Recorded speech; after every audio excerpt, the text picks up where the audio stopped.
Hey guys, welcome to Soundbites with me, Rob Carson. Hello. How have you been?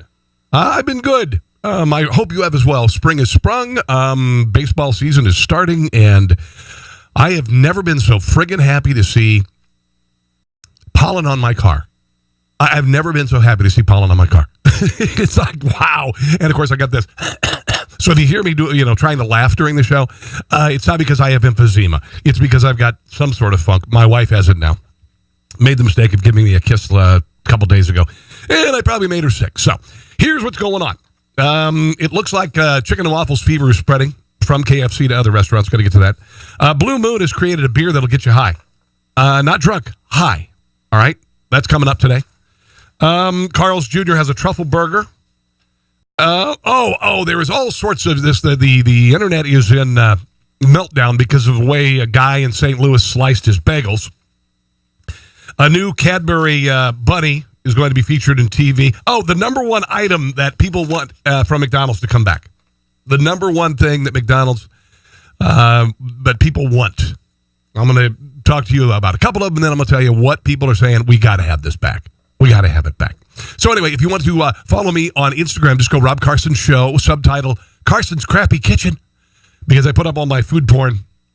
I haven't put up anything in a couple of days. The last thing I made was just a ridiculous turkey noodle soup. And I'll just mention something real quick here. If you have a chicken carcass, okay, and you go to Costco or Sam's Club or wherever, and you get a roasted chicken, if you throw that carcass away, you deserve to be smacked upside the head. All right? You drop it in a pot of water with the mirepoix, the Holy Trinity, which are carrots, celery, and onions, maybe a bay leaf or two, peppercorns, a little bit of garlic, and sea salt. That's what you do. And you boil that and you make that broth. Strain everything out of it, put it in the fridge. The next day, it will be like jelly. Because of bones, they, I'm not remember what the product is, but there's something in the bones. This is how they make Jell-O. That's what Jell-O is made from. It's made from the ingredients in animal bones. And so you're going to end up with this just jelly. You take the fat off the top of that, but when you put the jelly into a pot, it will melt down. It'll become delightful chicken broth. Absolutely delightful chicken broth. And I made a smoked turkey breast the other day and had a big old, like the size of a drumstick, but it was the part of the wing on the turkey. And I took what was left of the meat on that and the smoke from the smoker, which was pecan wood, by the way. And I made broth out of it. And it is stunning. If you ever get a chance to smoke a bird, make broth out of it because it is ridiculous. So KFC has got new ads out for their chicken and waffles. For those of you watching on YouTube, one of them has just music and Colonel Sanders making out with Mrs. Butterworth. All right. So I'm going to go ahead and play one of these commercials. This is for chicken and waffles right now at KFC. This is the one where the Colonel actually is making out with Mrs. Butterworth. Here it is. Of course, he's standing in a stately mansion. He turns around. A 6-foot-tall Mrs. Butterworth is there. He's looking around. He approaches her slowly. He leans in, puts his hand on her buttery face, looks lovingly. It's kind of creepy. And he goes, and she leans in, and he leans in, and they kiss. The most delicious union of all time is back. Kentucky Fried Chicken and Waffles for a limited time at KFC. Okay, now, listen, I think it's great. I love this sort of adventurous fun with fast food menus. I think it's great. My problem is Mrs. Butterworth. Now, listen, Mrs. Butterworth is great for your kids. But Mrs. Butterworth, all Mrs. Butterworth and these waffle syrups, supposed syrups that you have on the grocery store shelves, are not syrup. They are corn syrup, caramel coloring, and maple flavor. That's it. So, is that fine for chicken and waffles? Sure, probably. But call me a syrup snob. You don't cook with Mrs. Butterworth. You cook with real syrup. So I would say, ixnay on the Utterworth Bay. I'd use real syrup. I'm going to try it, though. Oh, here's the other commercial for KFC Chicken and Waffles, which I'm sure will be a huge hit. This one, of course, is actually oral, so those of you who are listening can actually just hear the whole thing. This is the second commercial for the glorious Chicken and Waffles. Extra crispy Kentucky Fried Chicken. Scrumptious waffle. Syrupy, syrup. Kentucky Fried Chicken and Waffles are back for a limited time at KFC. You're welcome, I love you. You're welcome, I love you. Sorry about the laughing. Jeez, hold on a second. You do not want to hear me cough. It is ugly. It is ugly. I'm going to do it. I'm going to give me some chicken and waffles. And you know what? It's going to be crazy. The chicken is going to taste like KFC, and the waffles are going to taste like waffles. Yeah, but they're just being eaten at the same time. I wonder if you should... Oh, I just had an idea. How about this? How about you batter the chicken in waffle batter and then fry it? Oh, what did I just do there? What did I just do there? I think that sounds fantastic. Don't you think that sounds good? That's a good idea. Sorry, I'm giving myself... I almost broke my arm, patting myself on the back there. Another restaurant that is doing it, Dairy Queen. Dairy Queen is debuting their very own version of chicken and waffles. It's going to be their chicken strip baskets, including, your chicken strips and fries, but they're adding a sweet Belgian waffle. Some syrup on the side to drizzle and dunk with. All right? Also, some other places, and I think maybe if you listen to the show or watch the show the last few weeks, Papa John's is doing a chicken and waffles pizza, okay? And then there's the chicken and waffles cereal that's on grocery store shelves somewhere that I can't find.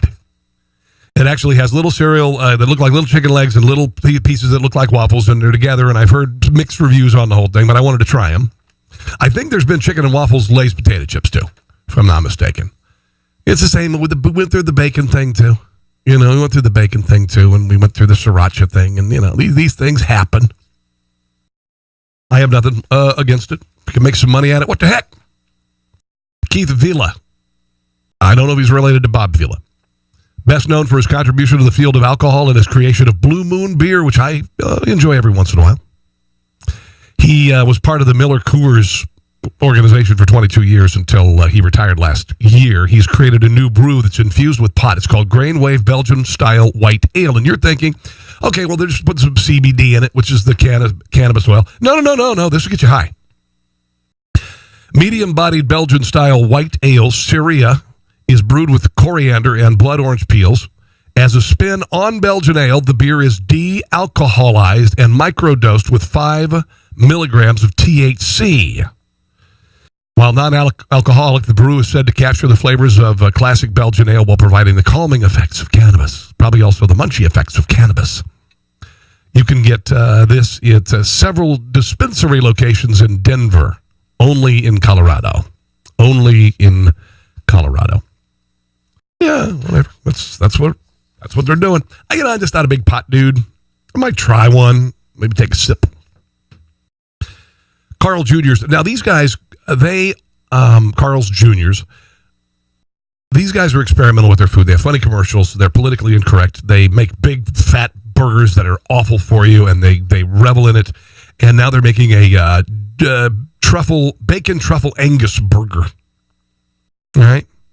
Truffle is traditionally viewed as a rare indulgence, and we're bringing it to the everyday dining experience by infusing the distinct truffle flavor into an entirely new offering for our burger-loving customers. Owen Klein, Vice President of Culinary Innovation, he said, while I've never had a burger with truffle shavings on top, I have to say it does sound pretty intriguing. Well, this isn't real truffle, because if you did that, you couldn't afford it. I think truffles are like $1,000 an ounce or $1,600 an ounce. I used to go to a grocery store, and in the veggie section, they had a little box, clear plastic box with a lock on it of truffles, and you could get shaved black truffles, but they were like $1,600 an ounce or so. It was insane. What do you do when that about to go bad? Do they half price it? It's just unbelievable. Currently available nationwide, the Black Truffle Angus Burger, $6, topped with a creamy white cheddar truffle sauce.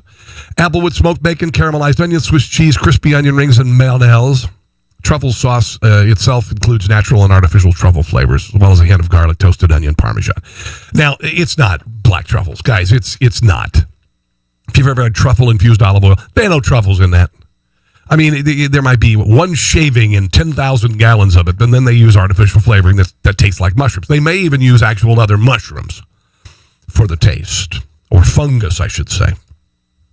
They're also doing bacon truffle fries, $3, beginning March 27th. They're topped with rich truffle cheese sauce and crumbly pieces of bacon. Yeah, sounds good, doesn't it? You want a little energy drink at Sonic? They're debuting a new slush at the end of April, and it's going to have Red Bull in it. Red Bull slushes at Sonic. They'll be there April 29th. So, when it's warm, too warm for your, coffee this summer, you can opt for Red Bull to get your little energy boost. Not a big Red Bull dude. I don't know. If you were not a fan of the original Red Bull, Sonic will also offer a cherry limeade Red Bull slush. All right.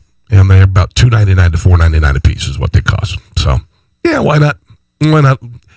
Sometimes you need a little break for the coffee. A little break from the coffee. All right. I want to mention a sponsor of this radio and video program here on Spoonie Radio. Dots Pretzels, DOTSpretzels.com. Dots Pretzels are the best pretzels you ever had in your life. They originally made in North Dakota. Now they're being made in Kansas City. Now they're being made in Phoenix, Arizona. That is a success story started in a kitchen with a simple recipe for a pretzel that is buttery, that is a little garlicky, that is just gloriously original and awesome. If you can't get them, if you don't live in the Midwest or in Arizona, just go to dotspretzels.com, DOTSPRETZELS.com, and order a bunch of them. It's a game changer as far as pretzels. I'm not kidding.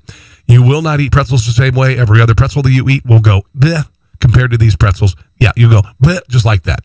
All right, dotspretzels.com to order those.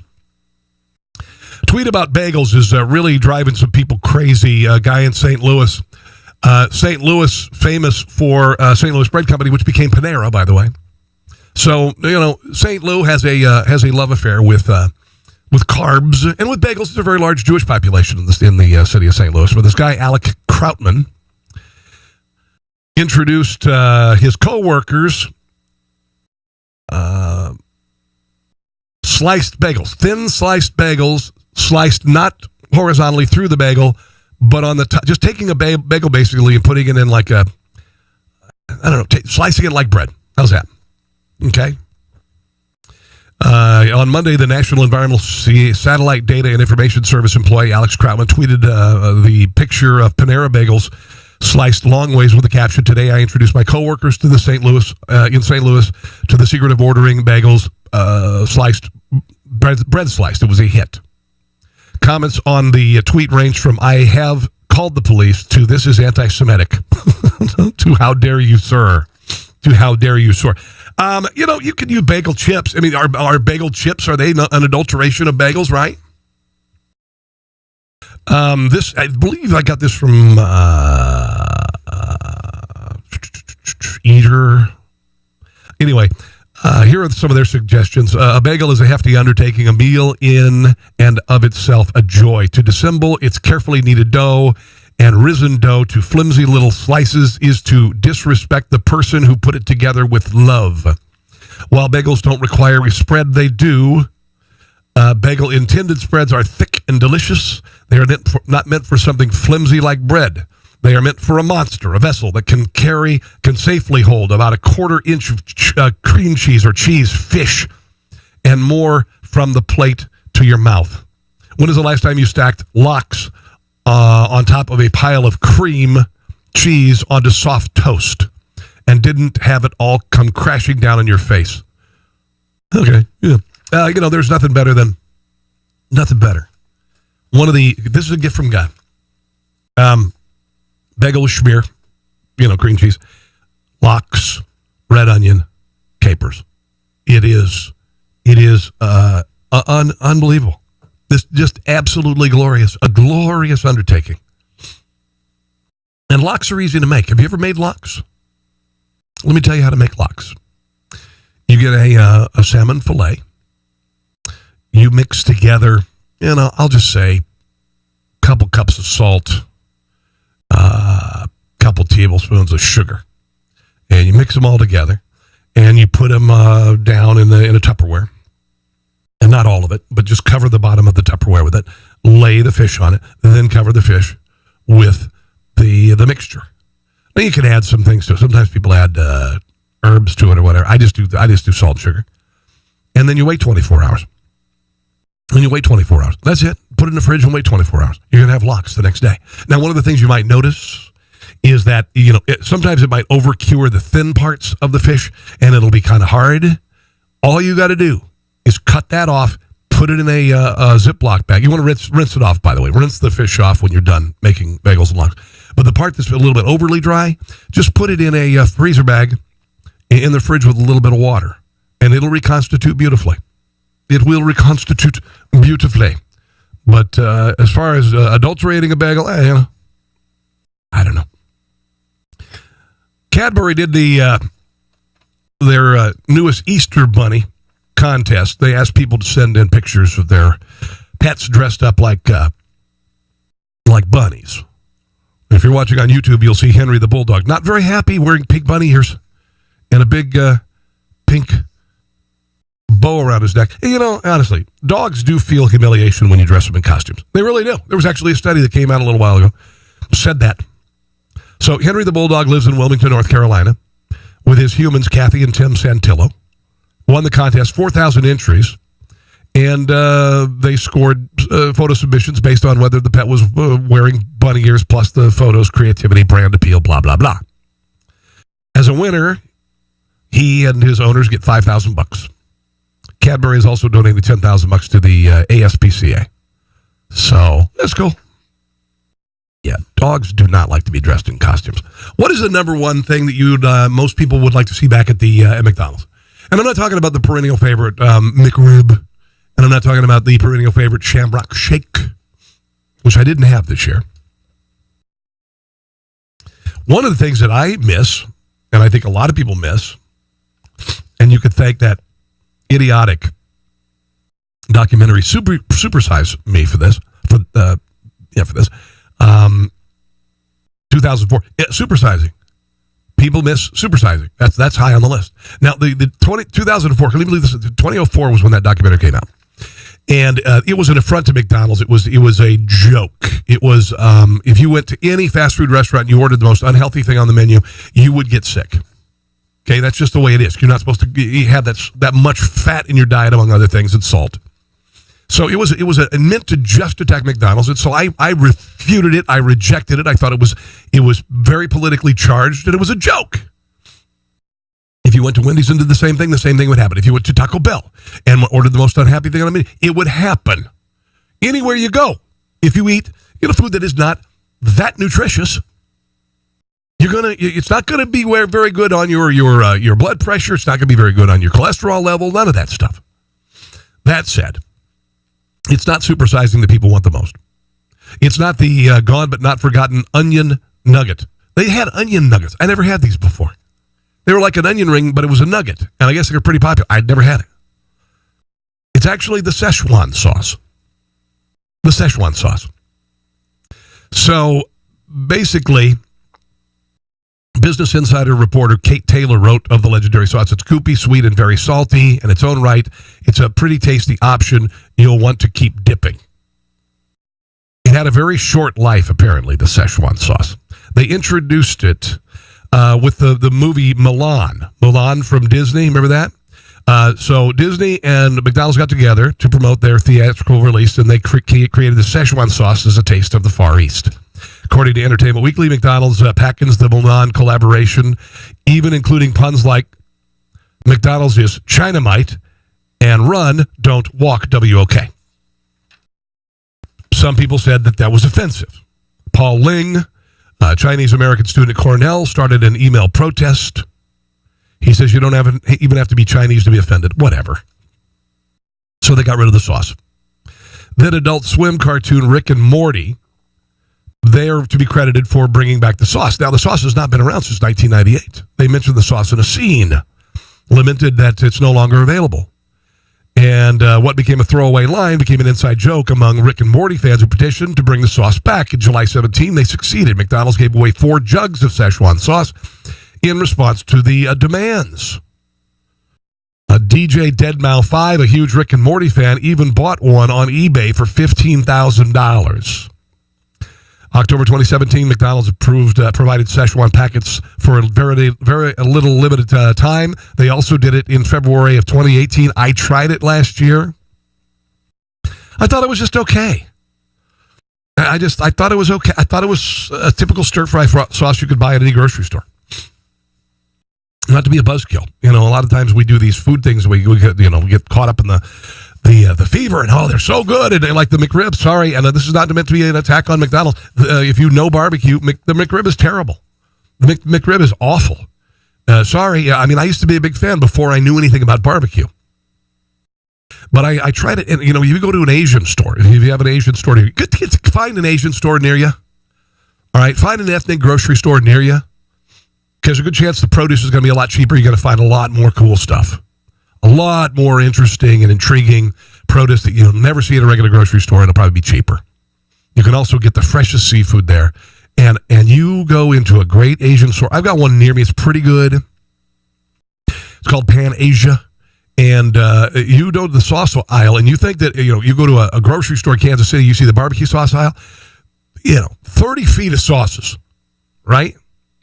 Maybe not 30, but, 15, 20 feet of sauces, eight, shelves high.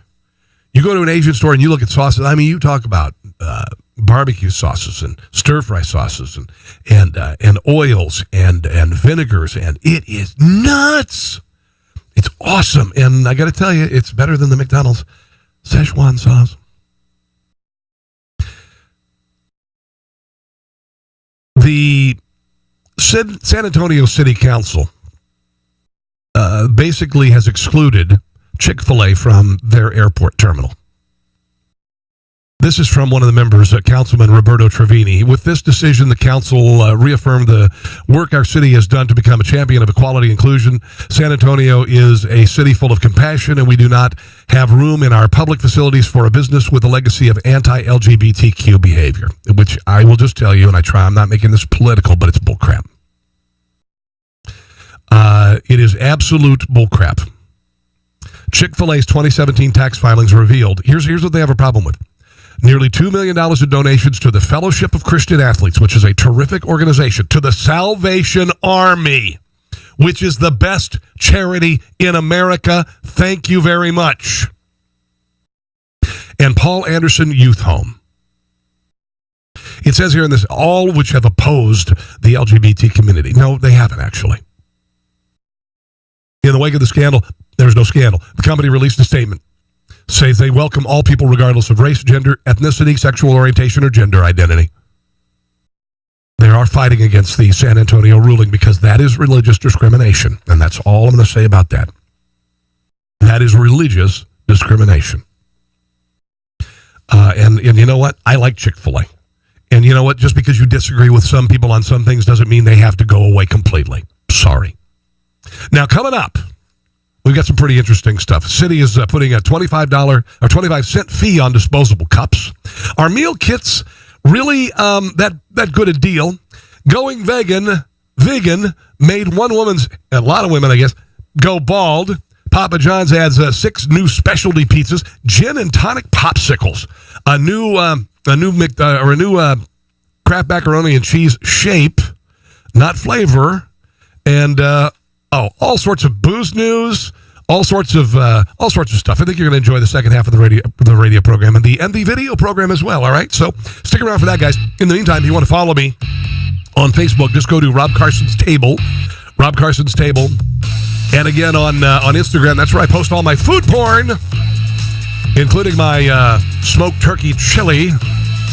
Just go to Rob Carson Show subtitle, Carson's Krabby Kitchen. All right, stick around. Thank you for joining us here on Spoonie.com, Spoonie Radio. Sound bites with Rob Carson, back in a few.